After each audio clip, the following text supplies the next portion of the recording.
wabarakatuh. Alhamdulillah rabbil alamin. Wassalamu ala asyrafil anbiya'i wal mursalin wa ala alihi wa sahbihi ajma'in. Rabbi shrah li sadri wa yassir li amri wahlul 'uqdatam min lisani yafqahu qawli. Wala hawla wala quwwata illa billahil 'aliyyil 'azim. Muslimin dan muslimat yang dirahmati Allah Subhanahu wa taala. Di dalam sebuah hadis riwayat Imam Abu Daud, Nabi sallallahu alaihi wasallam bersabda, "Uktub fa walladhi nafsi biyadihi ma kharaja minni illa al-haq." Yang bermaksud tulislah. Yakni Nabi sallallahu alaihi wasallam mengarahkan para sahabat menulis. Demi jiwaku di dalam kekuasaan Allah Subhanahu wa taala, apa-apa yang keluar dariku kesemuanya adalah benar. Inilah hadis riwayat Imam Abu Daud yang menjelaskan kepada kita apa-apa yang disabdakan oleh Nabi sallallahu alaihi wasallam kesemuanya adalah benar. Karena insan pilihan ini dipimpin dengan wahyu. Wa ma yantiqu 'anil hawa in huwa illa wahyu yuha. Surat An-Najm surah 53 pada ayat 3 dan 4. Dan tidaklah Muhammad bercakap dengan hawa nafsunya, tetapi dengan wahyu yang diwahyukan oleh Allah kepadanya. Dan di antara kebenaran sabda Nabi sallallahu alaihi wasallam termaktub dalam sebuah hadis riwayat Imam Bukhari. Kalau tuan-tuan dan puan memiliki kitab hadis Imam Bukhari, hadis ini hadis ke-543. An Abi Hurairah qala Nabi sallallahu alaihi wasallam, la taqumu as-sa'a hatta yuqbada al-'ilm wa taqsuru az-zalazil wa yataqarrab az-zaman wa tazharu al-fitan wa yakthuru al-harb wa huwa al-qatlu hatta yakthura fikum al-mal fayahud. Hadis riwayat Imam Bukhari ini bakal menjelaskan kepada kita di antara tanda-tanda kiamat. Daripada Abu Hurairah, beliau berkata, Nabi sallallahu alaihi wasallam bersabda, tidak akan berlaku kiamat sehingga 6 perkara ini berlaku. Dan ke-6 perkara ini sudah menjadi kenyataan. Yang pertamanya, yuqbadul 'ilm. Yang pertamanya, apabila Allah mengangkat ilmu pengetahuan agama. Maksud mengangkat ilmu pengetahuan agama ialah Allah mematikan para ulama. Mereka yang alim di dalam suatu bidang. Kalau dahulunya di negeri Kedah ada seorang tuan guru berumur 100 tahun. Dia alim dalam bidang faraid, pembahagian harta pusaka, satu bidang ilmu yang bukan mudah. Saya pun tak pandai. Bukan tak pandai, memang tak tahu pun. Sebab kita tak pernah peduli. Kalau orang yang pandai matematik, dia kalau ingat formula, dia bolehlah ilmu. Umur beliau 100 tahun. Ramai ustaz-ustaz ni menuntut dengan beliau. Ini beliau telah meninggal dunia. Maka hilanglah ilmu tersebut. Kalau dahulu, satu ketika dahulu di pondok Lanai yang saya pernah belajar, Ada seorang ustaz, Allah yarham, almarhum Ustaz Abdul Kadir. Hanya dia seorang saja yang pandai ilmu faraid. Beliau juga telah meninggal dunia. Ini tak ada lagi orang yang mampu mengajar bidang tersebut. Kalau ada pun 2 orang ilmu faraid. Haji Satar, Samsudin. Satu untuk kau, satu untuk aku.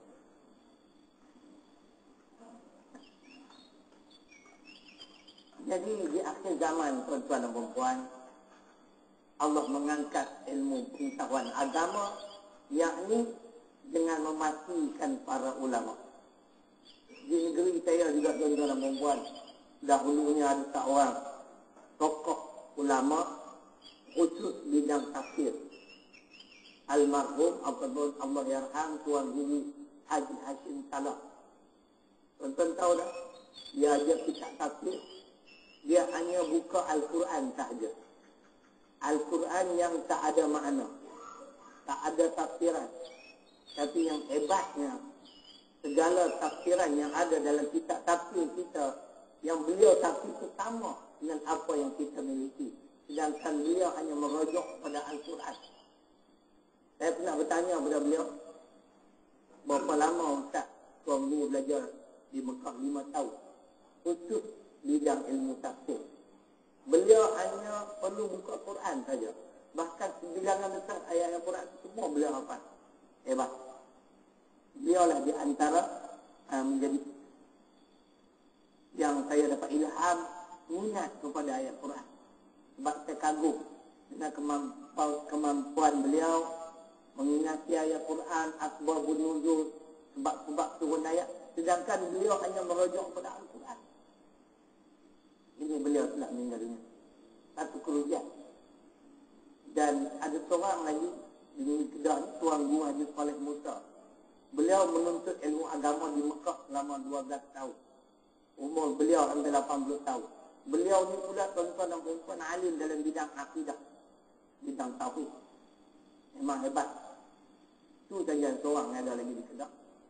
Ustaz-ustaz di Kedah ramai lah. Masuk Ustaz Syafin Loh, ada lah ustaz. Tapi orang alim dia tak banyak. Inilah di antara cara Allah mengangkat ilmu pengetahuan agama. Tapi malangnya, kita di akhir zaman ni tak minat dengan majlis ilmu. Kita hanya minat solat berjemaah. Habis solat berjemaah, solat balik. Sama. Saya rasa pelik. Apakah kita mengatakan majlis ilmu ini tidak penting? Sedangkan adalah hadis riwayat Imam Muslim, wa man salaka tariqan yaltamisu fihi ilman sa'alallahu lahu tariqan ila jannah. Saya rasa pelik orang yang tak minat majlis ini. Mungkin mereka menganggap mereka lebih alim daripada ustaz-ustaz yang mengendalikan kuliah-kuliah di sini. Mungkin begitu tanggapan mereka. Mereka lebih alim, itu tak apalah nak buat macam mana. Dalam hadis yang saya baca sebentar tadi riwayat Imam Muslim, dan barang siapa yang menempuh kaki jalan untuk menuntut ilmu agama, maka akan dipermudahkan baginya jalan-jalan menuju ke surga. Maksudnya tuan-tuan perempuan hari ini, apabila kita mempelajari, mendalami ilmu agama Islam, kita dapat memahami persoalan halal haram, dosa pahala. Justru itu yang haram kita tidak lakukan, yang dosa kita tinggalkan. Itulah maksud akan dipermudahkan jalan menuju ke surga. Tapi bayangkan kalau orang tu tak pernah dengar majlis ilmu, tak minat dengan majlis ilmu, bagaimana dia nak mampu membeza soal halal haram dosa pahala? Ini yang susah. Banyak jenis-jenis ni, jenis nak solat kita masak. Kemudian balik. Bukan orang sini tuan-tuan. Yang saya masukkan orang tempat lain. Orang sini 2 kali 5. Mungkin mereka dah alim. Dan mereka menguasai ilmu Al-Quran, ilmu tafsir, ilmu hadis. Itu pulang. Saya tak kisah. Saya tak nak uji apa. Saya bimbang itu bila Allah tanya kepada saya. Apa yang kamu lakukan dengan ilmu beramal dan aku berdakwah. Dan aku berdakwah jelas. Tak ada nak pusing-pusing lah. Straight to the point. Haram ku katakan haram, dosa ku katakan dosa. Mudah-mudahan lepas esok di akhirat. Jadi di antara tanda-tanda kiamat, ketika mana Allah mengangkat ilmu pengetahuan agama dengan arti kata mematikan para ulama. Tak ramai tuan-tuan yang guru yang arif dalam satu bidang, khususan dalam satu bidang. Yang ada masa kini adalah ustaz-ustaz dan kami lah bolehlah sikit-sikit. Yang kedua, berlakunya kiamat, makna akan berlakunya kiamat. Yang kedua, Nabi bersabda ialah wasaqturul zalazil. Apabila berlaku, banyak berlaku gempa bumi. Kita tengok hari ini, Christchurch, kemudian China, kemudian Fukushima. Tahun lepas Jawa, di mana 3 buah kampung, 4 buah kampung tenggelam dalam bumi. Kita tak yakin lagi lah, kita sudah hampir kepada kehidupan akhir zaman. Banyak berlaku gempa bumi. Dan orang sendiri pun telah ditenggelamkan dalam perut bumi kerana gempa bumi kan? Dengan segala kekayaan, rumah banglo yang dimiliki beliau dan segala kekayaan dimiliki tenggelam dalam bumi. Berlaku zaman Firaun. Kalau tuan-tuan nak tahu kisah ini, tuan-tuan rujuklah di dalam surah 29 Al-Ankabut ayat 40. Di antaranya Allah berfirman, wa minhum man khasafna bihil ardh. Dan ada sebahagian daripada mereka kami tenggelamkan di dalam perut bumi. Bagaimana Allah menenggelamkan manusia dalam perut bumi?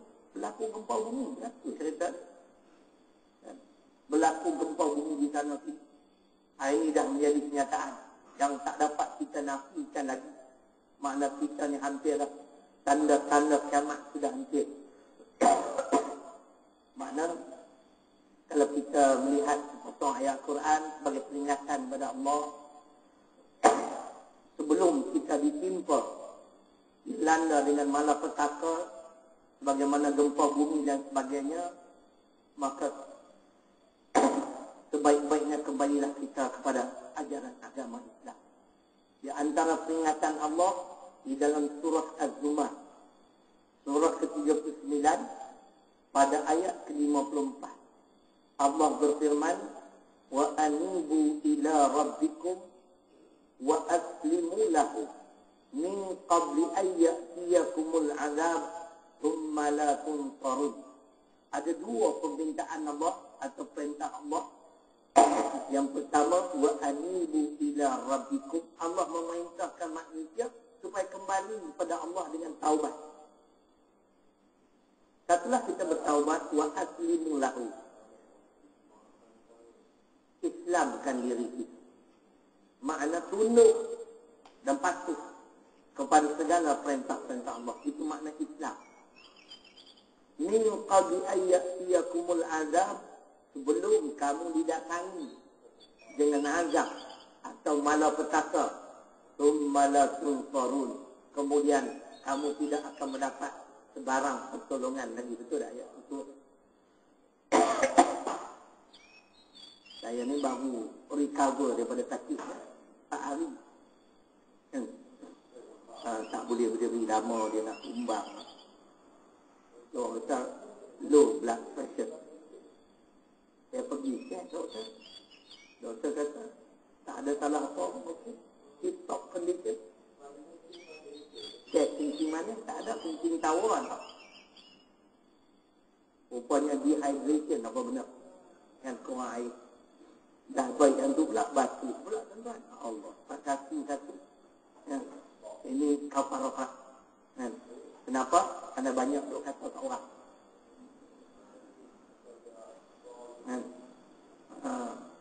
Kuat mengata kat orang jadi macam ni.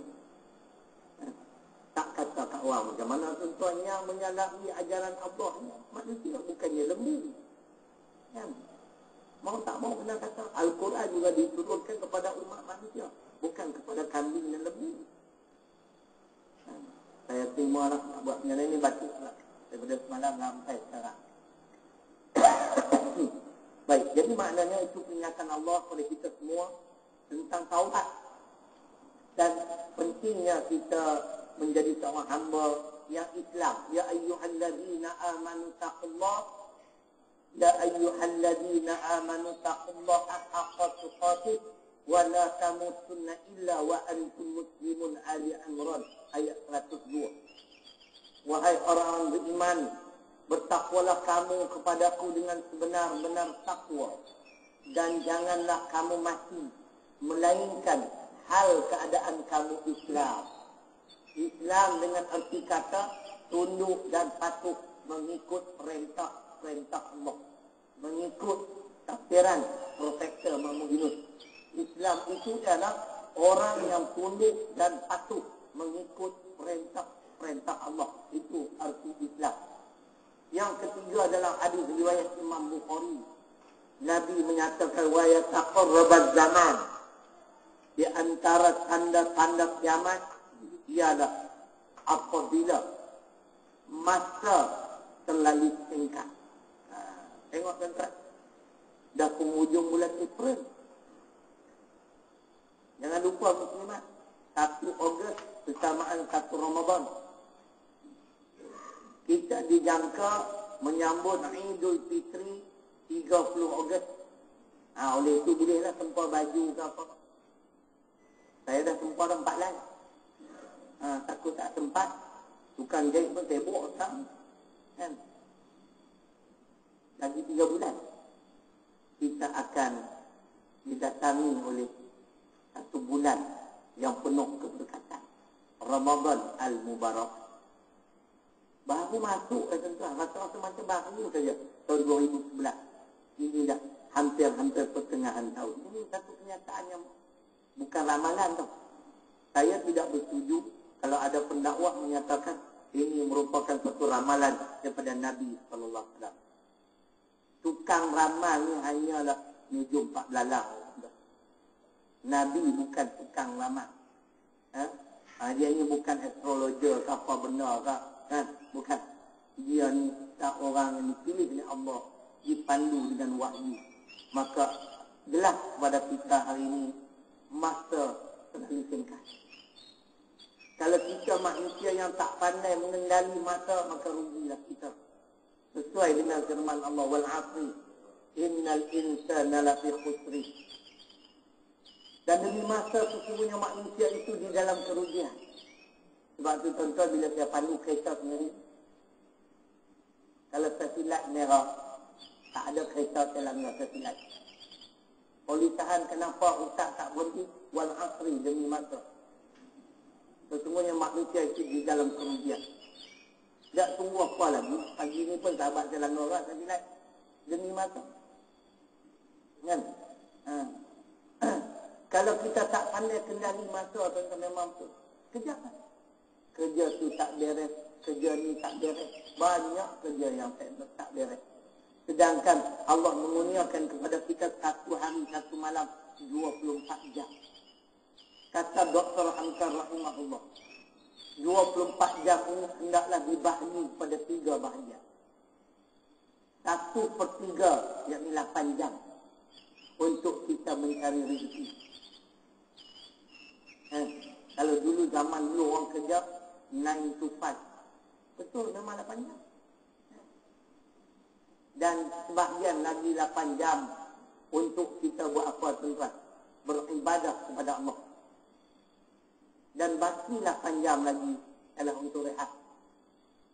Contoh yang sebut dan kita tafsir dia. Tapi nampak kita ni rehat lebih pada 8 jam, 80 jam.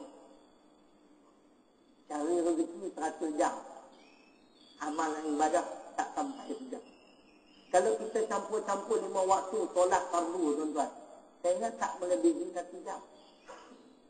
4 rakaat Zuhur, kalau kita baca dengan tertib 6 minit saja.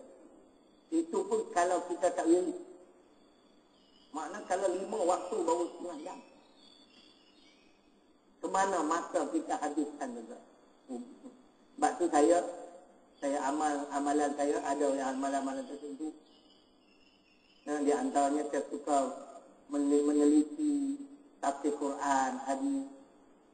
Kalau dah rasa ngantuk, tak tahan lagi, sambung tidur. Jangan buang masa. Saya kurang tengok TV, dah lama dah.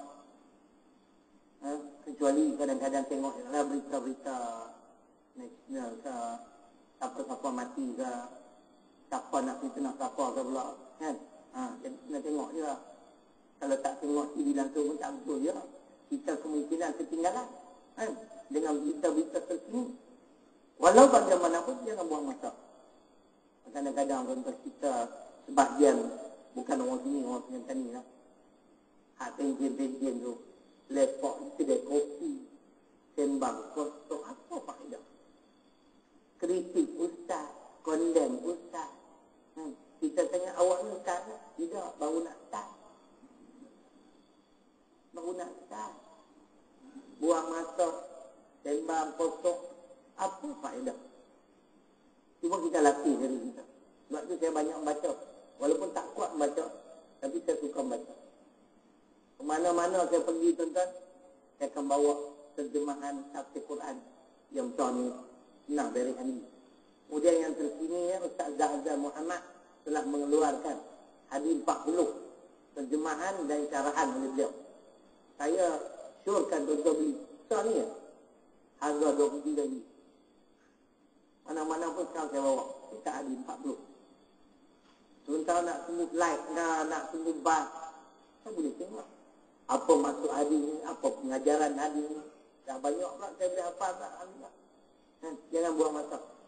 Pagi saya pergi mana pun saya make sure tafsir terjemahan ada. Paling tidak itu yang saya bawa. Rugi tuan-tuan, kadang-kadang flight delay kan 1 jam nak buat. Duduk kat KLIA ke, rumah airport dia tengok orang, kan dapat faedah. Cuba kita tengok Quran. Mungkin kita teliti balik ayat-ayat yang ustaz-ustaz sampaikan melalui kuliah-kuliah subuh, kuliah maghrib. Benda ni kita bertambah ulama, taqarrara kata ulama. Setiap perkara yang diulang-ulang memantapkan kita. Kita tengok ayat-ayat yang pernah dan selalu dibaca oleh para pendakwah. Tahu. Jadi, wa taqarrabaz zaman memang betul. Di akhir zaman masa terlalu singkat. Sehingga kan ada hadis lain yang menyatakan 1 tahun umpama 1 bulan. 1 bulan umpama seminggu. 1 minggu umpama 1 hari. 1 hari umpama 1 jam. 1 jam seperti mati sapi. Sejam. Ini akhir zaman. Jadi kalau kita tidak membuat persediaan untuk kembali bertemu dengan Allah, malanglah kita. Itu yang ketiga. Yang keempat, watazharul fitan. Timbul berbagai-bagai fitnah. Yang Nabi sebut memang betul. Fitnah ni maknanya sesuatu perkara yang menyusahkan orang. Itu fitnah. Kena faham? Fitnah ni luas pengertiannya. Malapetaka pun fitnah, ujian pun fitnah, termasuklah perkara-perkara yang menyusahkan seseorang, menyusahkan masyarakat. Itu adalah fitnah. Dan fitnah yang melanda negara kita masa kini ialah video seks. Lihat tuan-tuan, seolah-olah sebagai satu benda biasa, tak ada masalah. Para ulama, para mufti semua mendiamkan diri, tak nak sentuh langsung isu video seks. Seolah-olah mengiyakan, seolah-olah tak apa, buatlah. Esok giliran siapa pula yang bakal difitnah. Kita dengar beberapa ayat-ayat Quran tentang haram kita memfitnah. Yang pelik tentang negara kita ni, yang mendakwa si fulan ini berzina dalam video seks tersebut, mereka tidak membawa saksi. Bahkan yang didakwa ni pula, minta supaya membuktikan beliau tidak salah. Terbalik, sepatutnya mengikut ajaran Islam berdasarkan hadis Bukhari, hadis Al-Baihaqi, Al-Bayyinah 'ala al-mudda'i wal yaminu 'ala man ankara.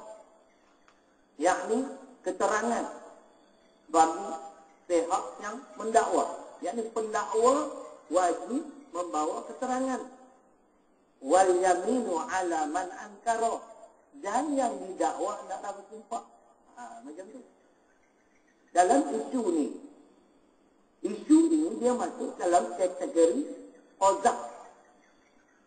Qazaf ni salah satu undang-undang ataupun hukum hudud. Hudud terbagi pada 6. Dan dalam isu ini qazaf. Qazaf ini termasuk di dalam surah An-Nur. Surah ke-24 pada ayat yang keempat.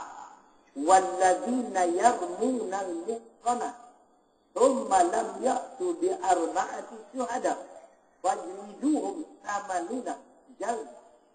Dan orang-orang yang memfitnah, orang-orang yang mendakwa, orang-orang perempuan yang baik-baik berzina ataupun orang lelaki yang beriman berzina, kemudian dia tidak mampu mengemukakan 4 saksi.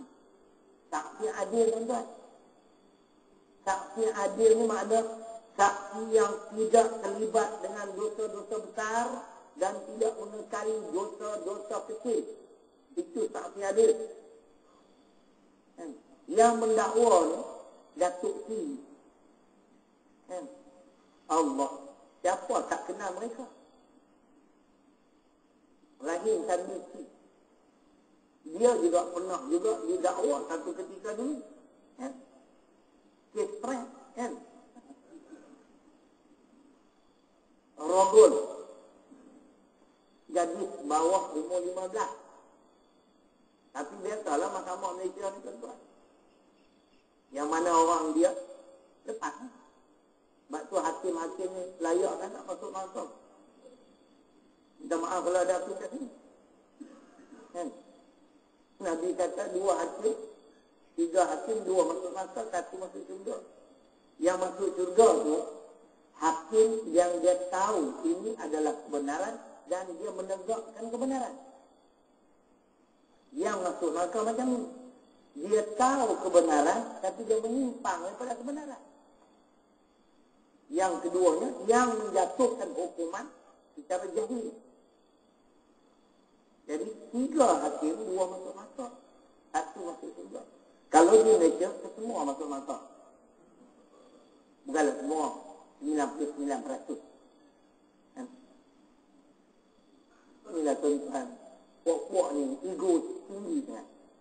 Mereka merasakan mereka hakim, mereka berjawatan tinggi, tak perlu dengar lagi majlis-majlis ilmu. Esok kamu mati, kamu tahu lah.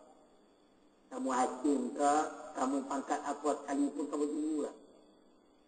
Jangan ingat tak ada siksa kubur, ni ada. An-nar yu'radu 'alaiha ghuduwan wa 'ashiyan. Al-Mu'min surah 40 ayat 46. Dalil siksa kubur yang ada ingat tak ada, tuan-tuan. Al-Mu'min ayat 46.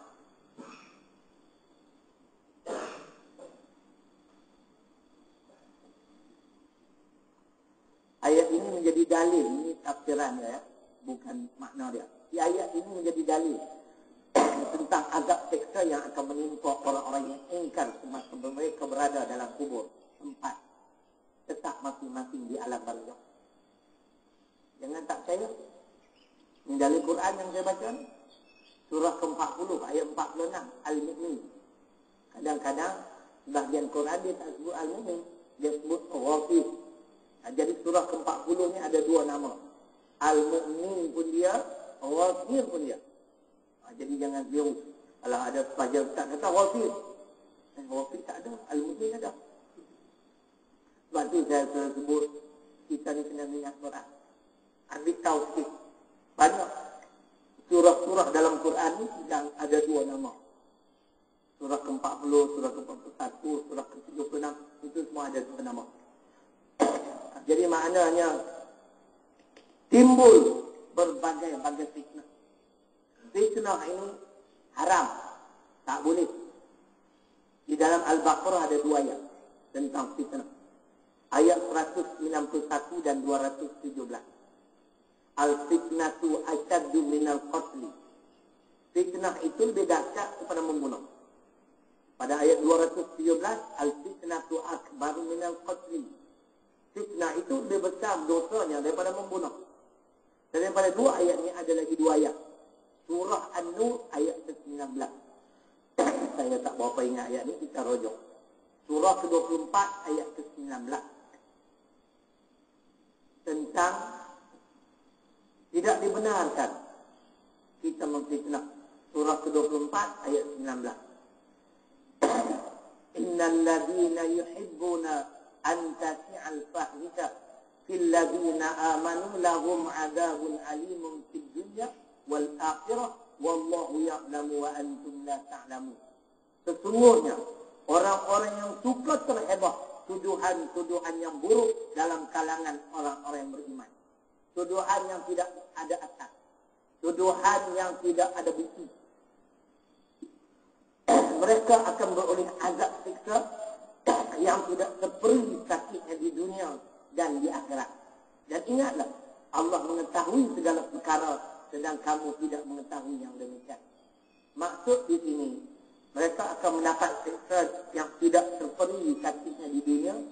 Maksudnya ialah setelah mereka gagal membawa 4 saksi, mereka ini hendaklah didera atau disebat 80 kali sebatan. Itulah di antara maksudnya siksa di dunia. Dan sebagian ulama menyatakan siksa di dunia ini, mereka ini senantiasa dilaknat oleh manusia. Karena rancangan jahat mereka, fitnah yang mereka lemparkan, itu masuk. Dan di akhirat nanti sudah pastilah neraka lah sebagai balasan pada pemfitnah ini. Ini ayat ke-19 An-Nur. Dalam surah Al-Ahzab, surah ke-33 pada ayat 58 ada sepotong ayat lagi, ya, yang dikaitkan dengan haramnya memfitnah. Walladzina yu'duna al-mu'minina wal mu'minat bighairi maktasabu faqad tamalu buhtanan wa izman mubina. Yang bermaksud, dan orang-orang yang mengganggu serta menyakiti orang-orang lelaki yang beriman dan orang-orang perempuan yang beriman dengan perkataan atau perbuatan yang tidak tepat dengan sesuatu kesalahan yang dilakukannya, maka sesungguhnya mereka telah memikul kesalahan menuduh secara dusta dan berbuat dosa yang amat nyata. Sebab itu, bila kita dapat satu berita, apatah lagi daripada golongan-golongan yang tidak boleh dipercayai, maka lebih baik kita teliti terlebih dahulu kebenaran berita tersebut kalau kita orang beriman. Firman Allah dalam surah Al-Hujurat, surah ke-49 pada ayat yang ke-6. Ya ayyuhalladzina amanu in ja'akum fasiqun binaba'in fatabayyanu, yang bermaksud wahai orang-orang yang beriman, sekiranya orang fasik membawa berita, maka telitilah lebih dahulu kebenaran berita tersebut. Jangan kita terima bulat-bulat. Teliti dulu, siasat dulu. Siapa yang bawa berita? Yang bawa berita itu pun diri penuh dengan skandal. Takkan kita nak percaya? Yang tok tu berani pula nak pergi sumpah depan Kaabah. Punya bangang pokoknya kan. Kamu tak perlu sumpah. Kamu bawa saja 4 saksi. Yang didakwa dia perlu bersumpah. Kalau mereka gagal bawa 4 saksi, mereka disebat 80. Kalau dia sumpah palsu, itu dia dengan Allah. Islam tidak membenarkan kita mengaitkan seseorang. Tapi dalam negara kita, nak buat macam mana? Ada ulama cerai. Mari kita dengarlah ayat ulama cerai. Tuan-tuan ingat tak ada? Dalam surah Al-Mu'minun, tadi Mu'min tadi Al-Mu'minun, surah ke-23 ayat 71. Kalau ulama-ulama dalam negara kita jenis ni, memang jenis ni pun, Ini yang berlaku kerosakan. Seolah-olah fitnah ni macam benda biasa.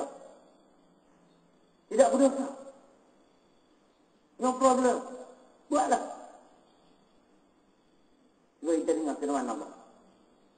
Dr. Harun Bin mentafsirkan ayat ini pada tahun 1968. Mana dah 4 tahun lepas? 4 tahun lepas? 13 tahun lebih. Saya ingat sampai hari ini. Malam tu beliau di USM, Pulau Pinang. Lepas kuliah maghrib saya pergi bergegas pergi ke USM nak dengar tokoh ulama-ulama. Tapi dia tak sebut surah mana. Saya punya usaha nak cari tuan-tuan, akhirnya bertemu. Dia sebut apabila orang yang faham agama tunduk kepada kehendak hawa nafsu pemimpin-pemimpin yang tidak mau kepada agama Islam, maka berlakulah kerosakan. Walau ittaba'al ahwa'ahum lafasadat as-samawati wal ardh wa man fihin. Itu ayat surah ke-23 Al-Mu'minun ayat 71 ada. Saya suka ni orang rujuk tengok. Jadi lebih meyakinkan para pendengar. Makna ustaz ni bukan jadi orang yang kecil. Dan kalaulah maksudnya, dan kalaulah kebenaran kata Dr. Harun ni orang yang faham agama, mereka yang mengetahui halal haram dosa pahala apa mufti tak tahu. Kalau mufti, para mufti 14 orang, kalau dia cari ayat-ayat fitnah tak berjumpa, telefonlah kat saya. Ketua mufti Malaysia pakai rujuk bab ayat-ayat Quran. Dan kalaulah kebenaran itu kata Allah tunduk kepada hawa nafsu mereka di sini adalah pemimpin. Lafasan nescaya berlakulah kerosakan. As-samawati wal ardh, langit dan bumi, wa man fihi, dan apa yang ada di antara kedua-duanya. Yang hidup di antara langit dan bumi adalah manusia. Kalau ulama yang mengerti, yang memahami soal halal haram dosa pahala mendiamkan diri, laklah kerosakan. Inilah kerosakan. Manusia sewenang-wenang boleh memfitnah sesiapa saja. Waktu saya pergi mana-mana pun saya bawa mentar. Mana tahu Datuk, nanti saya check in hotel. Kita mana nak pergi nak tengok agak ada apa bawa katil ke dalam kloset kan? Masuk-masuk kita peluh. Tengok tu ada orang perempuan bawa kain selimut. Dia pun buka. Masya Allah. Lawa lah tu. Tunggu apa ni? Puak-puak jahil pun datang terajam pintu pula. Dia. Didakwa seorang pendakwah. Berhalwat pula. Mati dia. Lepas pergi mana-mana pun saya bawa isteri saya. Siap kelingan sini ni kau. Walaupun dah kahwin 1 tahun. Kalau di utara dengan anak saya jadikan satu pengajaran ketika dulu mak tabu di Cina. Itu ya. Mula-mula saya ingat bahaya kalau kita tidur seorang-seorang di hotel. Kita ni, saya ni betul ramai juga. Tapi kita kena orang panggil apa? Prevention. Prevention. Kan? Maka kita ambil precaution. Kalau di utara saya nak anak lelaki tu. Apa nak fitnah kan? Sebab tu benda-benda ni perlu juga kita halusi, berhati-hati. Musuh ni tuan-tuan, kita akan baca ayat. Pemimpin negara kita memang masuk kategori ni. Pemimpin yang jahat. Kerja dia fitnah dan tipu daya. Itu kerja. Saya nak baca Al-Quran, saya nak baca terjemahan bagi tuan-tuan dengar. Fitnah Ar-Rahman. Surah ke-6 ayat 123, surah Al-An'am. Bukan saya kata ni Quran sebut. Maksud, jangan marahkan saya. Kalau marahkan saya, jangan budak pula sebut. Itu pun ustaz sampai dulu tadi. Surah tak buka lagi. Ni pun satu surah yang kena bagi satu kunci kat ustaz. Senang, ustaz yang tak nak. Saya memang dari Pantura, tambah kita dari jauh, tuan-tuan. Bangun tadi pukul 4. Bilik mandi satu. Saya kat setengah jam, itu saya lagi setengah jam. Pukul 5 keluar. Sampai tadi pukul 5.40. Kan? 5 minit. Elok saya sampai Datuk nampak. Kan? Memanglah tubuh ni susah sikit. Firman Allah. Siapa yang ada Al-Quran wajib.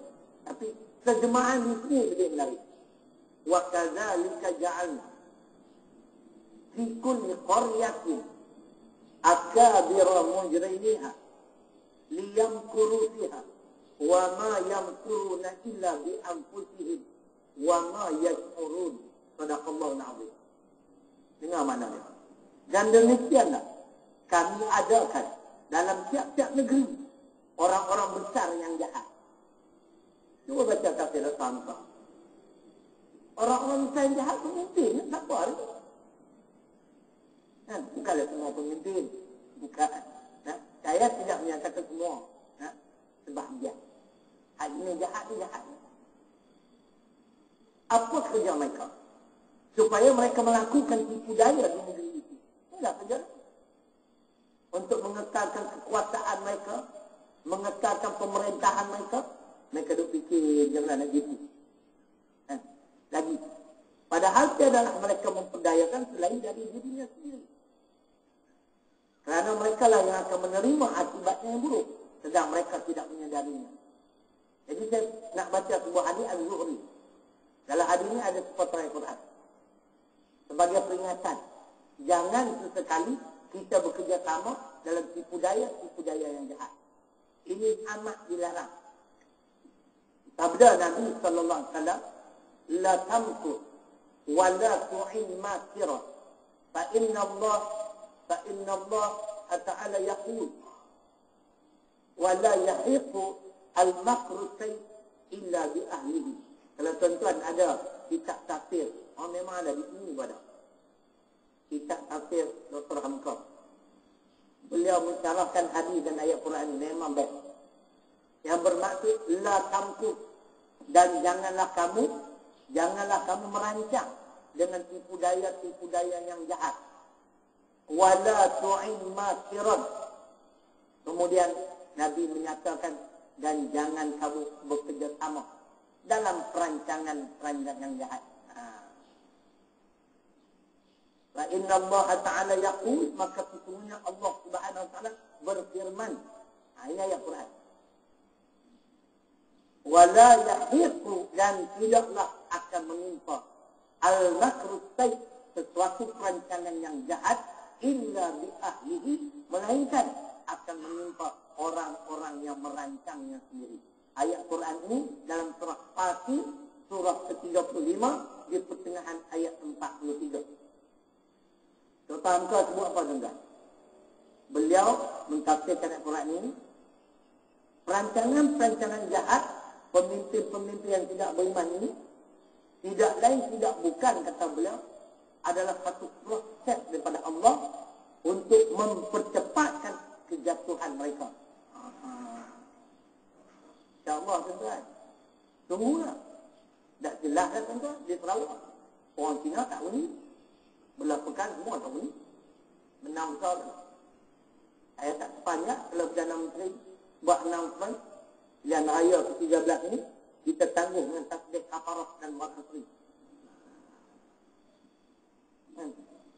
Dia kata tak nampak jalan dah tu. Mati juga. Baca besar apa yang tinggal. Bukanlah saya nak politik, tapi kita kena ambil tahu tentang pemerintahan ni, politik ni penting. Bila orang yang memerintah tu orang-orang yang baik-baik, kehidupan rakyat semua jadi baik. Simpan min ummati iza salahu salahan nas wa iza fasadan nas al-ummah wal fuqaha. Ini bukan hadis. Sebahagian kata hadis, tapi ini adalah asal sahabat. Kata-kata hikmah sahabat. Dua golongan manusia, kalau mereka ini baik, keseluruhan manusia menjadi baik. Tapi kalau mereka ini tidak baik, keseluruhan manusia mana rakyat menjadi tidak baik. Siapa mereka? Ulama dan pemimpin. Kalau orang kata ni politik yang jangan masuk dalam surah itu, kita tanya soalan pertama, apa makna politik? Siasat dalam bahasa Melayu, tata cara memerintah. Apa tak ada ayat politik? Ini ada. Fitnah Rahman. Dia berkata betul. Kalau jam pun sokong saya tuan. Kita betul-betul. Ni, muka surat 16. Kalau Jawi muka surat 13. Ini Rumi. Tentu dengar. Apa dia politik? Dalam ni sebut. Saya sebut dah. Politik itulah tata cara memerintah atau mentadbir negara. Politik Islam macam mana? Firman Allah Al-Baqarah ayat 30. Inni ja'ilun fil ardi khalifah. Sesungguhnya akan kujadikan di atas muka bumi khalifah. Baik. Apa tanggungjawab khalifah? Ulama menyimpulkan iqamatuddin wa siyasat dunya bi. Menegakkan agama dan mentadbir dunia dengan agama. Itu kata-kata sama. Baik. Apa makna khalifah? Ini dia. Khalifah. Ini bukan terjemahan tafsiran. Ialah seorang yang dipertanggungjawabkan oleh Allah untuk mengatur kehidupan manusia. Mengatur ni mentadbir kan? Di bumi dengan berdasarkan wahyu dan syariat Allah supaya kehidupan manusia itu teratur dan mempunyai tujuan hidup yang suci murni untuk mencapai keridhaan Allah Azza wa Jalla. Inilah politik Islam. Siapa yang bernasib baik menjadi pemimpin sebuah negeri yang ada umat Islam, dia wajib mengatur kehidupan rakyat yang dipimpin berdasarkan wahyu dan syariat Allah. Sebab itu bila tak ada undang-undang Islam, jadi macam ni. Kan? Orang sewena-wena fitnah. Sewena-wena. Boleh pula sayang pula video seks rusak. Kalau di segi undang-undang negara kita ni, mengedar, mencetak, menayang. Kan? Boleh ditahan kan? Ha? Kita boleh juga lah. Ini yang kata double standard ni. No? Orang panggil apa? Pendakwaan terpilih. Kan? Cuba si saya yang tayang tu. Kan? Gambar press cuaca dia. Kan? Kena tahan. Oleh kerana ni musuh mereka yang Quran sebut pembesar-pembesar jahat itu ada kerja dia merancang dan tipu daya. Tapi saya bersyukur bila baca tafsiran Dr. Hamka, dia kata ini adalah kadang-kadang merupakan satu proses daripada Allah untuk mempercepatkan kejatuhan mereka. Rakyat nanti jadi murah, benci, meluat menggedah-gedah. Ni apa punya pemimpin, tak ada kerja lainnya. Kita benar. Saya yakin tuan-tuan, sebab Quran tak boleh silap. Sabda Nabi pun tak boleh silap. Yang silap ni kita tunggu dia lihat. Sebab tu saya tak sepanjang kalau dia dulu yang ayat 3. Sokongan sudah terakhir sekarang. Tuan-tuan buka hadis riwayat Imam Muslim, hadis 89. Cuba tengok di penghujung hadis 89 riwayat Imam Muslim. Apa yang Nabi sabda? Ini jadi kenyataan. Islam akan dapat kemenangan dengan pertolongan orang-orang bukan Islam. Sudah terbukti tuan-tuan 2008. Kan? Yang kita menang, kawasan kita menang. Kebanyakan pengundi bukan Islam. Hadis Nabi mana boleh silap? Dan kita tak banyak insyaAllah kalau berlaku perubahan secara besar. Sebab tu pemimpin negara, pemimpin negeri kena rajin dengar majlis ini. Jangan didigo sangat. Kalau tak nak dengar ceramah cari long pun panggil mufti-mufti, kan? Buat di Putrajaya, menteri-menteri hakrah ni semua kena turun dengar. Kan? Duduk, ni nak cakap ni, fitnah tak boleh. Ini dalil dia. Kalau mufti tak ingat ayat Quran, telefon lah dia. Kan? Sebelum pergi kuliah. Balasan kepada pemfitnah, la yadkhulul jannah namamun. Hadis Bukhari Muslim, tak akan masuk surga pemfitnah. Orang yang memfitnah. Ayat Quran, kita boleh kemuka dalil Al-Buruj ayat 10. Mereka akan ditampak ke dalam neraka Jahannam. Innal ladzina fatanul mu'minina wal mu'minat thumma lam yatubu falahum azabu jahannam wa lahum azabul hariq. Itu dari Quran. Sesungguhnya orang-orang yang memfitnah orang-orang lelaki yang beriman dan perempuan yang beriman, kemudian mereka tidak bertaubat, falahum azabu jahannam, bagi mereka neraka jahannam, walahum azabul hariq, dan bagi mereka api yang marak menyala. Itulah. Sebab itu tanda-tanda kiamat sudah hampir. Jelas. Watan harafikan maknanya banyak tercetusnya fitnah. Tengok ketika George Bush dia memfitnah Saddam Hussein dengan mengatakan mereka memiliki nuklear. Karena fitnah itu sampai hari ini umat Islam di Iraq hidup dalam kesengsaraan. Sebab itu Islam tak benarkan fitnah, menyusahkan orang. Tapi bangsa Arab ni benar-benar Melayu. Sama lah. Arab Iraq pun sama. Dia tak boleh pakai, tak sedar diri. Dah dalam majlis ke Yaman. Tinggal di Yaman pun nak putar beli orang. Arab ni kuat kelentong juga. Betul. Arab paling yang kuat kelentong sama ada Arab ni. Baik tak ni. Arab Mesir paling tak guna. Tak mahal lah. Paling kuat kelentong Arab Mesir. Iraq, Syria. Yaman ni sebab Nabi sebut dalam hadis ni nama betul lah. Kelentong tak ubah teruk sangat lah. Ada. Tapi Arab Yaman ni tonton kencing ada. Marah dalam zaman pun dia tak lawat. Ya. Tapi kalau Arab Mekah jangan. Keturunan Abu Jahal. Tonton kencing dia lawan balik.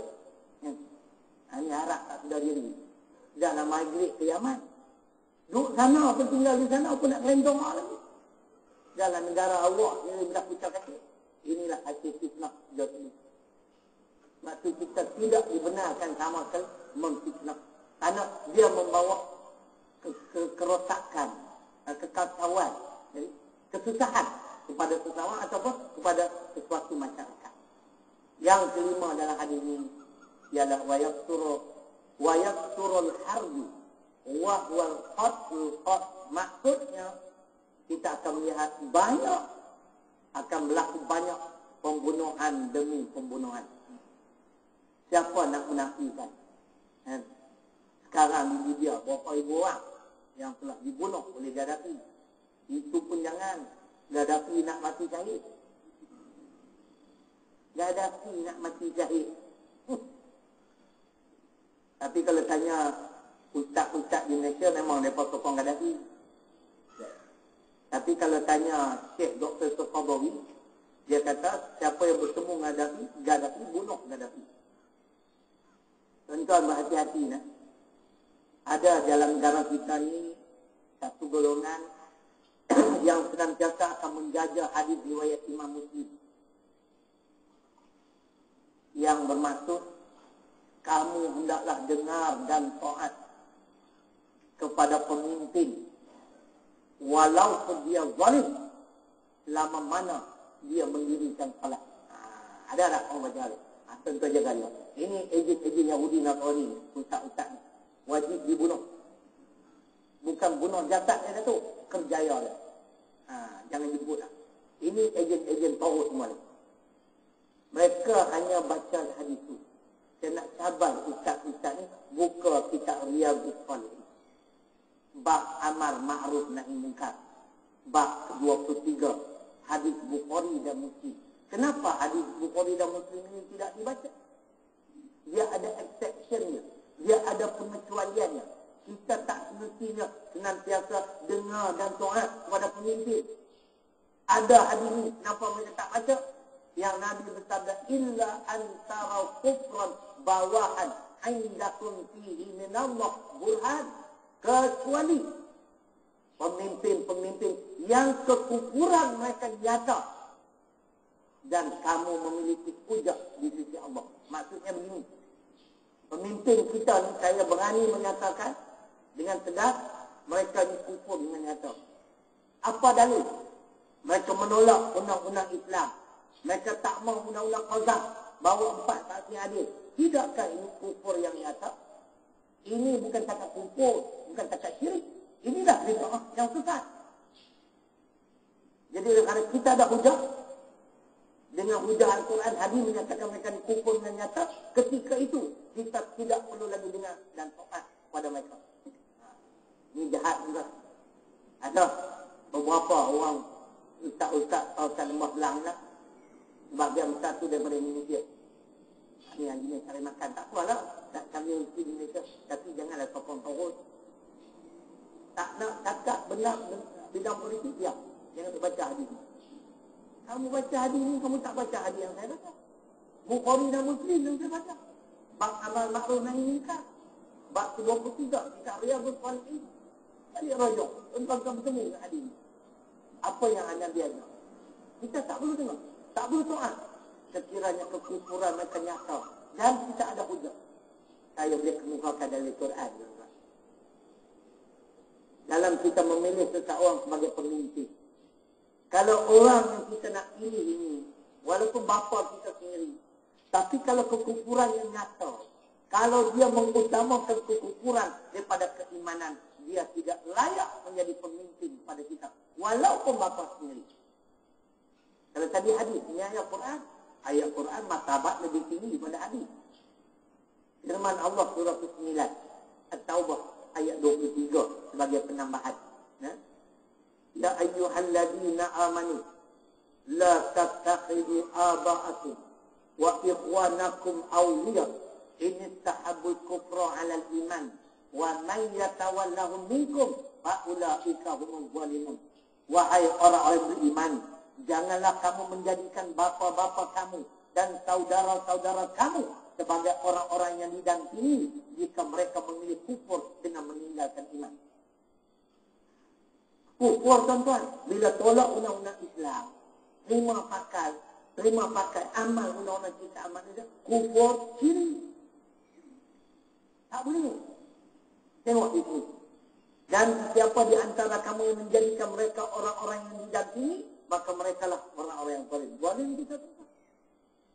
Oleh kerana alasan dia bapa kita, saudara kita, kita kekalkan dia sebagai di sini aulia yang mana pemimpin. Tak boleh. Kalau mereka mengutamakan kekufuran, pemimpin kita tak kufur nyata lagi lah. Ada fatwa yang dikeluarkan bertafakur di tubuh negara kecil. Ada fatwa, tapi mereka masih buat. Mungkin nak cakap apa tuan-tuan? Cakap banyak-banyak tak lagi hilang jawatan. Bukan senang nak apa 10,000. Ada muftinya. Mufti pension lah. Mufti yang saya respect almarhum tak baru lah. Dia hebat, berani. Dia tak susah hidup pun tuan-tuan. Selepas dia dipecat, takdir Tuhan Allah nak uji, isteri dia meninggal. Lepas tu dia kahwin, dapat muda ni. Umur 27. Dia masa tu 67. Alamak. Syed Mahmud lagi hebat. Umur 29 dah benar. Kita ni bimbang sangat tentang rezeki. Mengaji ilmu agama malu. Nak cakap kebenaran tak berani. Bahkan tunduk kepada pemimpin-pemimpin yang fasik, yang durhaka kepada Allah. Ini yang berlaku kerosakan. Fitnah demi fitnah. Jadi yang kelimanya disebut ialah pembunuhan. Kamu akan melihat banyak berlaku pembunuhan. Memang tu. Nah, tak habis-habis. Baik di Iraq, di Afghanistan. Ini akhir zaman. Akhir sekali wayang hatta yaqtura fikumul mal fayaqir animamtul. Dan kamu akan dapati banyak harta sekeliling kamu. Dan kamu simpan harta tersebut. Maksudnya begini. Kalau zaman para sahabat menjual, para sahabat hanya mampu memiliki sehelai pakaian saja. Ataupun mungkin 2 lah. 1 basuh, 1 pakai. Maksud hari ini begini. Di akhir zaman, kita ni punya hidup mewah.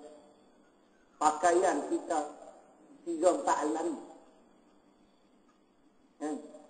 Jubah kita 30 lah. Bukan tuan-tuan saya. Kan? Satu simpan. Bagian tu tak sempat nak pakai pun. Ini dia. Tanda zaman. Memang tu. Bukan soal jubah yang minta maaf. Kan? Azman Hakim. Bilin Melayu. 3 orang je. Berapa buah kereta dia ada. Ingat satu ketika Porsche tu yang tidak dinaiki selama 3 bulan. Dia naiknya kaya pancet. Kan? Overturn dan macam mana. Dan dia patah kaki. Itu kereta terlalu banyak. Simpan. Jadi kalau tuan-tuan mula ada banyak kereta, bagilah kat saya satu. Kami duduk naik potong tangga lama, sakit dengan minyak. Pergi sampai Johor. Dia tak pakai, bagilah kat saya. Porsche ke apa. Kan? Naik Porsche ceramah 1 jam 3,000 lah tuan-tuan. Minyak pun kat 2,000. Kan? Cerita lah. Apa yang Nabi sabda hari ini menjadi kenyataan? Siapa nak Nabi? Betul tak? Pakaian sampai banyak. Kan? Kenderaan banyak. Tapi tak diguna. Disimpan. Pakaian tu mana kamu simpan? Pakaian kamu banyak. Tapi tak semua kamu pakai. Begitulah terusnya. Jadi maknanya, jelas. Hadis Bukhari ini hadis ke-543. Tuan-tuan boleh rujuk. Hadis ke-543 dalam kitab Bukhari. Keluaran KBC itu. Apa?